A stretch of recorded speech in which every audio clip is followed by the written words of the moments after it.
বেঁচে থাকা বিশাল বিলাসিতা, বেঁচে থাকা এমন বিলাসিতা, বেঁচে থাকা আল্লাহর এমন নিয়ামত যে মানুষ সুবহানাল্লাহ বললে আসমান আর জমিনের খালি জায়গাটা নেকিতে পরিপূর্ণ হয়। মানুষ আলহামদুলিল্লাহ বললে নেকির পাল্লা ভারী হয়ে যায়। বেঁচে থেকে মানুষ আল্লাহুম্মা সাল্লি আলা মুহাম্মাদ দুরূদ পড়লে 10টা নেকি হয়, 10টা গুনাহ ক্ষমা হয়, মর্যাদা বৃদ্ধি হয়,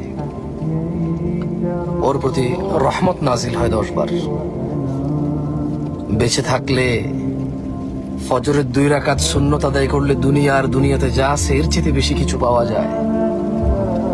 বেঁচে থাকলে ফজরে 2, জোহরে 6, মাগরিবে 2, ইশায় 2, মোট 12 রাকাত সুন্নতে মুআক্কাদা পড়লে আল্লাহ সুবহানাহু ওয়া তাআলা জান্নাতে ঘর তৈরি করবে। যে ব্যক্তি প্রতিদিন 12 রাকাত সুন্নত আদায় করবে তার জন্য আল্লাহ একটা করে ঘর নির্মাণ করবে। সুবহানাল্লাহ।